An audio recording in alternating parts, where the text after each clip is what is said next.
Hi, I'm Lou. I'm Kat. And I'm Charlie. We're going to have a cup of tea and a chat about creative health for the Pario Collective. Cheers! All right. Okay, so we've got to talk about this. Why I think creative health feels like a buzzword right now, and for really good reasons. But maybe it would be a good place for us to start to think about the difference. Is there a difference between creativity and creative health? And sort of maybe let's try and like pull that apart a bit to make sense of it. Like, what is the difference between doing a creative thing, going to a gig, painting, dancing in your kitchen? What's the difference between that and creative health, where you go to a session? Maybe I'm not gonna try and explain creative health because I feel like I'll start saying what the difference is. There a difference? I don't know. Maybe there isn't one. I think there is a difference. I think, not to get too deep too quick, but I think there's like a societal thing whereby, I don't know, I feel like currently things are happening that are edging people's access to creative experiences like out of the picture more and more. Like, you know, they have been cutting music from education for ages, and similar to like art. I mean, drama and dance never really had a foot in the door in like especially secondary education. And like, you know, gigs are getting more and more expensive, venues are closing down left, right and centre. Art galleries are free though usually, which is great. But it's true. Well done arts. But like I think then, you know, people, because there's less access to creative mediums, people aren't getting the benefits from that organically.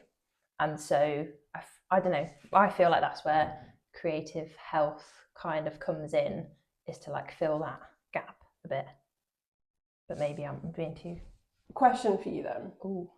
Question time. Do you think, can we do that every time? Yeah. Good. I like that. Do you think that you get the benefits of, you get health benefits from creativity, you get the same benefits if you don't know that's why you're doing the thing? So like you're saying, like access to just like the arts is becoming increasingly economically sectioned off to a certain fraction of society. I don't know, I'm doing this so much. My brain just went, oh, but I just did a thing with my hands, and if somebody's just listening to this, then they won't know that I did a thing with my hands if you're just listening to this and not watching it. Shout out for the YouTube. Yeah. YouTube. Maybe we should say we're all musicians, so that's why we might spontaneously break out into song. We should have said that. We should have said. We're musicians and music therapists. And music therapists. Yeah. All trained music therapists. Yeah. So breaking out into spontaneous song is kind of the thing we do. That's our day-to-day life, really, isn't it? That's what we're paid for. Back to the question, though. Yeah, what was your question time? Yeah. So if that access is happening, or lack of access is beginning to happen, do you think just taking down that barrier, so if more people were just engaging in creative arts, do you still get that like health and well-being element if you're not accessing it intentionally for that reason? Do you understand what I'm asking? Yeah. So like when you go to if you go to like a session with a facilitator and you're going for your well-being, you're going with that intention. You're going with that intention to be impacted by the arts in that way. Do you think when I just like go to a gallery or go to a gig, am I getting the same?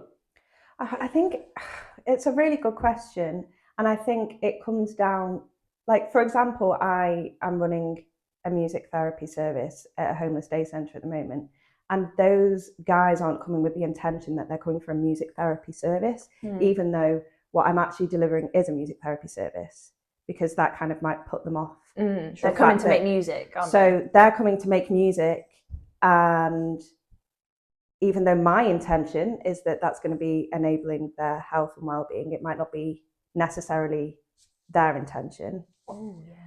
And also I think that when I go, say, to like a gig, I often leave a gig or in the moment of a gig have a feeling of like, oh, this is right now in this moment is having a really visceral impact on my mental well-being. I feel euphoric, I feel amazing. Yeah. And so I'm like, oh, this is doing something for me.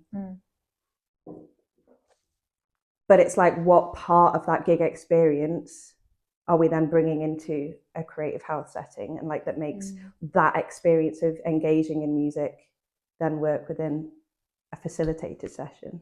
Yeah. I feel like, did I answer the question? No, or did I just add more questions? I think you did, to a point, because I think the thing that's hard to speak to is when, because we're all people who like engage in the arts, and it's part of our health, like it's part of our way of being. So I'm thinking about myself, like some of the moments where I've been struggling the most, I have like sung myself out of it or through it. Like I've in most cases sat down and I've written either the song that's like the most honest I know how to be but can't say it, or the song that I need isn't where I'm at but I need to hear it to get past the place that I'm in. And I don't sit down and think I'm in a bit of a bad spot here, I should go and like do these really specific music things to feel better. But it's a really natural place for me to go. That's a place where I will go to process. That's the place that would see me through those moments. So I think as a person who that's where I would naturally go, it's really hard for me to know, because I'm not thinking like, oh, music has all of these additional health benefits. Do you think there is a subconscious, because you've studied music therapy, that there is maybe an element of like, I'm in a place of need right now, and what I have been surrounded by and what I know is that music can help? It's really interesting because I actually think I'm less. I resist it now, because for my whole life, as long as I can remember, that is what I would have done. Like I would have sat down and played. May not always have written a song, but that's always what I would have done. I actually think and this is just my personality, but now that I do music therapy and I've like learned the stuff, I'm like, no, like just because everything's set, like just because academically I know that this would be good for me, no, you don't get to decide that. I'm not gonna. Which, you know, if there's any therapists watching, send me an email. I think it's like people who are songwriters, you know, people often say that other songwriters who aren't music therapists, they will just write a song. Or, you know, people who do visual art might make a piece when they're feeling a certain thing or in response to something. And they might not necessarily consciously think, oh, this is going to help me, but it's almost like a need, isn't it, to get it out into the world. Yeah. And I think that it's a process when it comes to things like songwriting. And you alluded to this before about how we consume creativity in our society is often as like a product. And I think what creative health can shine a light on is the value of processes and not necessarily it being a product. And I think that could be a difference, is that like, and that can be something that people shy away from a lot when it comes to engaging in creativity. It's like, well, I've never played an instrument before, or I've never sung before, or I've never drawn before. And actually creative health can be like, that doesn't matter. The act of doing creativeness is impactful and meaningful. And I think that's like a real... I think that, my friend, is the fundamental technical difference, because you're right, the arts in general, most of society has this concept that you can do it right and you can do it wrong, and it can be good and it can be bad, and there's no point doing it if the end creation, the thing that you make, isn't really good. And that actually it's a bit embarrassing if it's bad. Whereas creative health says there is so much richness and worth in you just doing it. That actually, even if you just put the end thing in the bin. Yeah. The process. The process is the important thing, isn't it? Yeah. Absolutely. And I think there's something about like, I don't know, I don't want to say like passive and active like ways of being in that, but like, you know, if you're, because you can be listening to a song, or you can be looking at art, or you can be watching a dance production, and you can be quite active in your sort of consumption of that media, but you're not actively making it. Although some performance art does involve like audience involvement, and that's a big part of it.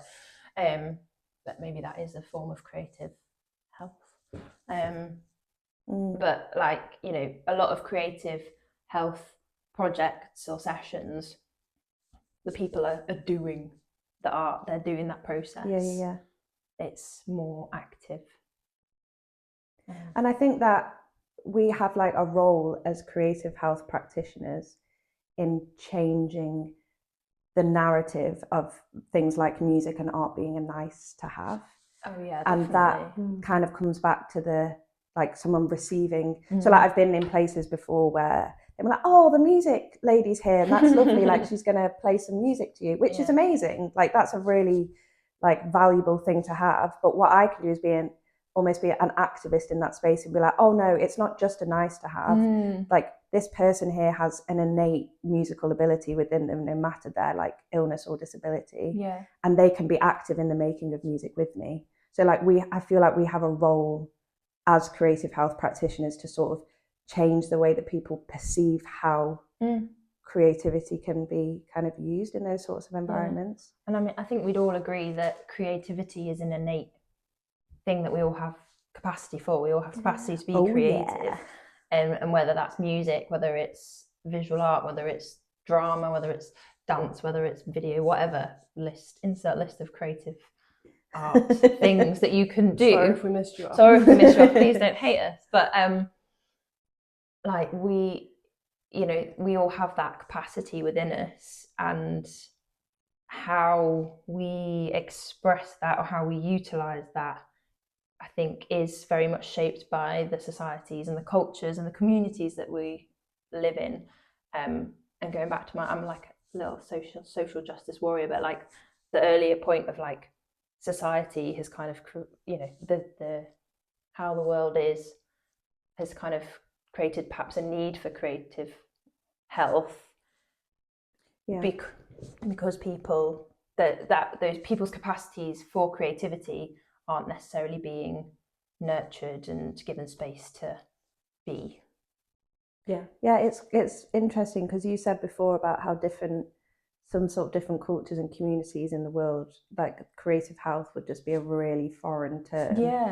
Maybe because they don't need it. Like I lived in a really rural village in Tanzania a few years ago before I trained to be a music therapist, and like dance and music was just integral to the day-to-day life of those people, and that it was just super accessible because it just existed all of the time, and the active process of like learning dances and learning songs was just played out all the time, day in, day out. And so there was just access to it for everyone all the time. And so actually, would something like creative health exist in that environment, or are they just already doing it? They probably are. And maybe part of that at least is because it's so woven into the fabric of life,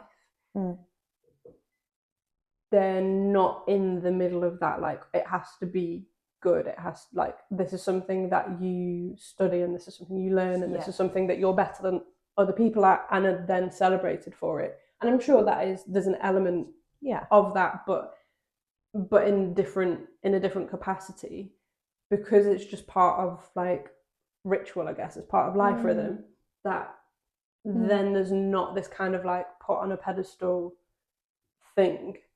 And so they're in the process. If you think about it, when you see the arts that we consume, we just get the end product. And that process has happened. It fundamentally has to for it to exist. And actually, like I don't know if it's because I'm a bit of a nerd about it or just because they're genuinely good, but like I really like watching like usually like songwriting process videos where you get to see an artist and the journey that they go on, like how they make the thing. But I think I would be super into watching a visual artist do the same thing, or like hearing someone externalize their process and what's going on for them. But we just don't get that because, and it's happened for like one individual. Maybe creative health moves us towards having a shared experience to some degree of that thing. Because even if you were just doing it with one other person, being a facilitator, you're still like having the shared experience of process, which isn't necessarily a given if you're just like an artist making a thing by yourself. Maybe. I feel like community is something that comes to mind when with be it social stuff. Like social connections, relationships, and community. I think is something that I think of when I think of creative health as well, because usually it's like group work. Not all the time, but even if it's one-to-one work, it's you and another person, and so you've still got maybe not a community, but you've still got social connections, and I think that's something I think of as being really important, and part of the process is that social community element, and part of the benefit definitely of making those connections with other people and doing stuff with other people. Like I feel like we can all speak to singing in a choir, for example, that's such a special experience, just being surrounded by other voices, or like I've done lots of like Amdram, and so being on stage with other people is so nice, and it can be really intense and difficult, the process of learning learning the dances and doing all the dialogue and learning the songs, but there's something really powerful about doing that as a group. And then on stage every night, and you go back in the dressing room and you're like, oh my gosh, and you have this like really intense bond with these people, and it's just really really great. The importance of the collective experience. I feel like if you look back at sort of humans, if you look back at sort of humans, but whenever humans have needed to be a community or be as one, or I think like even like now, for example, I'm a football fan. I support Stockport County, and shout out to Stockport County. But that experience of like being part of a collective, when we start singing together, being part of something like that is bigger than you, but you're like a whole with all these other people. And you think like religion as well, like there is so much like music involved in that communal experience. Like I don't know, just there's so many ritualistic community. Do you know what I'm trying to say? Where like music or like movement is central to that feeling of connection, and that a sort of entrainment of like moving with people, or like when you're at a gig and that's just like euphoric experience of just like you're surrounded by so many people who are all experiencing the same rhythm or like melody or whatever. We're taking the essence of that, and like like that feeling that humans need that in order to feel super connected to one another. We're taking that and we're just bringing it into environments where people might not have access to it. It's that like you can put tens of thousands of people in the same space as each other who are all wildly different, but then there's this like common thread of this thing that's happening to us all, and it's kind of like it means that everyone's the same but different. We're all having the same experience, and we're probably all experiencing it differently because we've got our own thing going on, but it's also the same because we're all here in this moment in time and doing a thing. Like I once saw Bon Iver. He was headlining a festival. The festival was a bit strange. I struggled. I was in a bit of a weird spot. And it was raining. It was raining a lot. Nice. And like maybe not even halfway through, the gig, all the sound cut off because of the rain. Oh my god. They had loads of issues, and Justin Vernon just sat down on the front of the stage and had a smoke while they tried to fix it, made some chat. Loads of people left. Wow. And then when they got it to work again, it was one of the most spectacular community experiences that I think I've ever had, because everyone had gone through that thing. And yeah, like, everyone's soaking wet. All the people that have decided to stay are like, this better be really, really good now. But it was magic. And it was like something had happened to all of us. Mm. And then we were all having this experience of hearing a thing. And I've got no idea what's happening with the person next to me, but we suddenly have this thing in common. And then it's like all the stuff that comes up through creative experience, because I think that, like, there's so many things that it does. It's not just that community connection bond, but it suddenly makes that feel like a safe place to explore that. Whether I'm with somebody else or not, you feel like I'm having a unique experience of this, but I'm also not alone in it. And there will be other things that facilitate that, but I don't think there's many. Like, outside of the arts, I think sport is another one that does that. And like, I'm sure people will have their own like individual things, but stuff that like wraps up most people and will give them that experience. And I think like that's incredible. Like, it's so powerful. And just the thought that we would start to take that away from education and from like society, and make like put a pay cap on it. That's crazy. Yeah. Because it works. Like, yeah. And it's integral to who we are as humans. Like, it goes far back. Like, you can't take those creative experiences away, because it's just who we are. It's just Yeah. And it like that. The fact it kind of like you had that experience. You didn't have to say anything to those people. Yeah. But there was this probably this sort of like common understanding, this shared understanding of what was happening. And I think that is something that I do a lot in like my music therapy practice, especially working in environments where people don't all speak the same language, and how you can be sat without any music or without any kind of creativity happening, and it feels really quite like we're just not connecting because people can't share the same things because they're not understanding each other. And then all of a sudden we're held in this world of music that suddenly makes sense, and people can contribute in their own individual way, like you say, and it's each individual person's experience and what it might conjure up emotionally or what it might make them think of or relate to, but we're all in it together. And that is like you say, magic. That's where the magic is, that you can suddenly be in a room where everything just kind of starts to make sense. Yeah. If creativity, question time.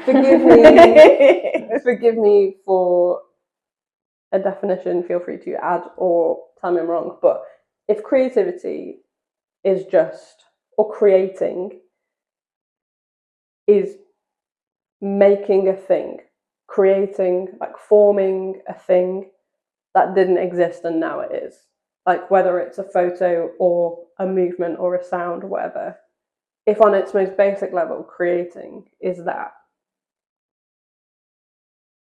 what is creative health?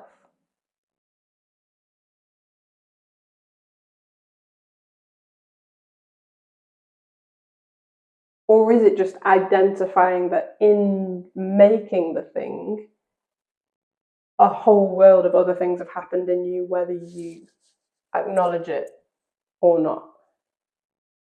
It's the process of making that thing. Yeah. It's the process of making that thing. It's the experiences that come to you during the process, like, that I feel like is the health, that is the I don't want to say benefits, because it's not always positive. Some people have negative experiences, but to like creative arts and things. But it's that, like, we're doing this process and my mood is lifted, or I feel more energized, or my heart rate has lifted, and that's a good thing for a health reason, or not a doctor, not a doctor. But like I think the health bit is like the effects that having doing the process have on you. Nice. Yeah. Yeah. It's understanding, like if creating is doing the thing, creative health is understanding the value of doing that thing. Yeah. And then taking the doing to places that don't have it. Yes. Or that might not be able to easily access it. And sitting with process rather than products, like what we go back to. I feel like that's where I'm really stuck. It's the harnessing of it. And doing it on purpose. Yeah. So maybe then, in answer to that question of like, if you're just doing it without doing it intentionally for health, maybe it does do that to a point, but maybe it's not, you don't get the fullness of that unless you're like intentionally acknowledging it and paying attention to it and doing it for that. Because I do think there's, even as a creative myself, there is sometimes a difference. Like there's a difference when I'm trying to make a thing aesthetically pleasing in a way that I think it would be pleasing to other people, is probably the truth of that. There's a difference between that process and the process of like the kind of more gnarly, like I'm just doing a thing because I love to do the thing. I think it also, we haven't touched on this, but the idea of being in a state of flow. Yeah. State of flow. Because if you're like that first example of you like working towards a product or having really like systematic things that you want to work through and you're just making it for a specific purpose that might not be associated with your well-being, you probably struggle to get into a state of flow. But I think I intentionally, if I know I'm doing something for my well-being, it's like I'm going to create a space and a time where I'm just going to make, or I'm just going to do. And once you're in that state of flow, that's when all of the good stuff happens. Definitely. There's so much like writing about flow. Sorry. Way to ruin my flow. I've literally just been singing occasional words throughout this whole podcast. And like, but the benefits of being in flow and whatever, whatever gets you in the flow, being good, whether that is art or whether it's sport or whether it's like focusing on maths problems. I used to love doing maths problems at school because I'd be in a flow. Just love it. Really? You'd get into a flow state with maths? Yeah. Wow. Just be like really satisfying, just like working. Yeah, I don't even. Not anymore, but like I just love doing like a part of my brain just went. That was a really good sound effect. It was good, wasn't it? Impressed by that. I was just thinking to myself, I wish we had like a sound effects like board, but maybe we next don't need time. one. Maybe I'll just push a part of my body and go. That is good. Impressive. I'm really sorry, I can't remember. Oh, we were talking about flow. Yeah. Flow. Okay. Yeah. How about we start to bring this home? Oh. That was smooth. I know, right? She's in a flow. Maybe I am. I don't know. Maybe this is now a that flow state. I don't know if you can acknowledge that you're in. That's a whole other argument. Yeah. Okay. Let's not open that box. Yeah. As we've been talking, I keep thinking to myself, how does the like non-creative person? So I know that we would all acknowledge that everybody is. But to the person who identifies themselves as non-creative, because of whatever reason, how is that person experiencing this conversation?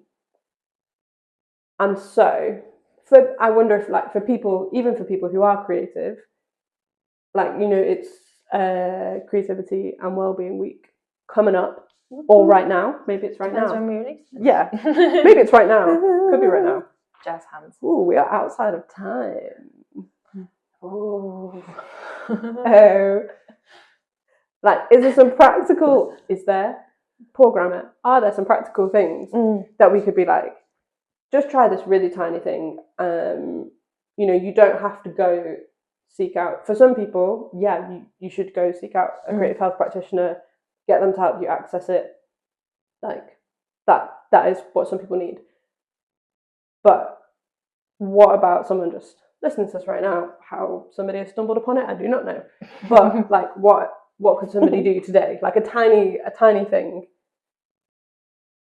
that people could do to just good question. to experience this.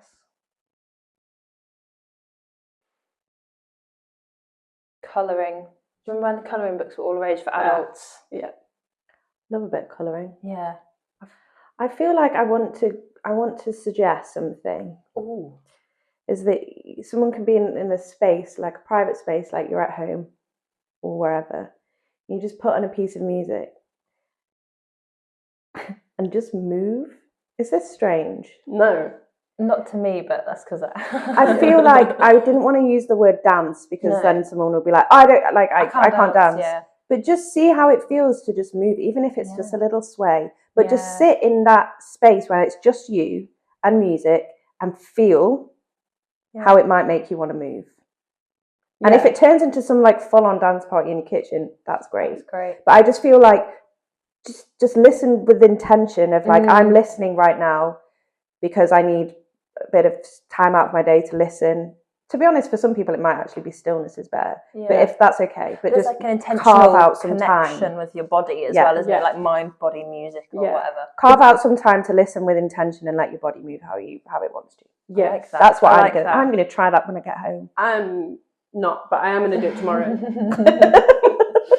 My children, But so the point is not dancing. The point is to see how the music makes your body want to move, and then to be brave and do that thing. Yeah. Which might be sitting still, or it might be a little sway. Yeah. Just see. Just see. Like that's the point. Just see. Just explore. Just experiment. Yeah. Even if on the first day it's just listening to music, and then the next day it's listening to music with movement. Yeah. And before you know it, you'll be a ballerina. Maybe a bit far, but you never know. You never know. It could be the beginning of something epic. It could, but also it doesn't have to be. No, because it's just about the process. Yeah, it's just about the process. I reckon you could. Oh, we're very music centered, aren't we? It's okay. We are putting on a piece of music, and then you know those like black line drawings where you just like do one continuous line and just go around on a page, and like in response to the music, or like, you know, not doesn't have to be like literal response to the music, but in response to how you experience the music, you know, just whatever, you know, let your subconscious take over and just have a little doodle. That's like a bit of an extension of like what I was saying in terms of like there's some movement, but you limit it to your hand, and then there's like a visual piece at the end of it. Yeah. Which could be could be interesting to look back on. Yeah. And observe. Yeah. Yeah. And it sounds really simple, but I think maybe just like pick a song that you really like. Yeah. And sing it. Yeah. At a normal volume when nobody else is around. Yeah. Like, it's so satisfying. Even if you can't sing, the point is not. It's not to be a not good to singer. Sound good. The point is to let what singing does in your body happen. It feels so cathartic to me when I'm like just in it, you know. This is really random, but I was just thinking like one of the things that I think, and we've kind of talked about it, is like doing the same thing at the same time as someone, and how satisfying that feels. And it happens like when you play music and everyone's doing something different, and then you hit like a thing where you all play the identical thing at the same time, and it feels so good. Yes. When you just like start and stop at the same time, like it happens in sessions all the time. Like that, there's something about that. So if you like have another person that you don't feel too weird about, even just like humming, like if you just hum together. And just hold one note and then stop at the same time. Like, would that feel? I think that would feel really satisfying. But how do you know when to stop? Do you want to try it? Maybe do a countdown. Let's do it. I'm going to observe, and see what. Well, you I could think. join in because it could be more than All one. three of us. Three. Well, you could do it with like a million people if you wanted to. But So we're you know, gonna hum any people. note. we could. We are naturally gonna all end up singing, Sing doing a the chord. same note. Let's aim for the same note. But it how really do we doesn't know matter. when we're gonna stop? Figure it out. I'm gonna. Oh, No, I'm gonna do a countdown with my hands. okay. Okay. Right. 3, 2, 1.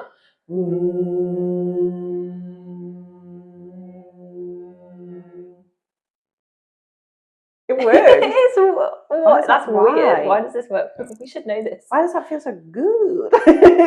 Do it again. Sorry. I think I need to go to bed.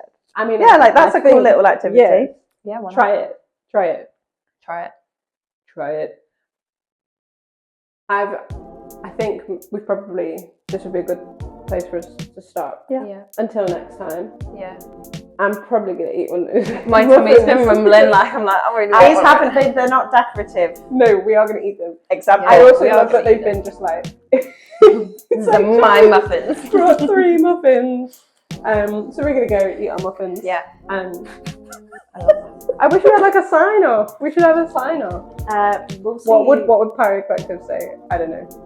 I don't know. I don't want to say something really cringy. Yeah, no, I can't. No, we're just gonna eat our muffins. Yeah. See you later. Yeah. Bye.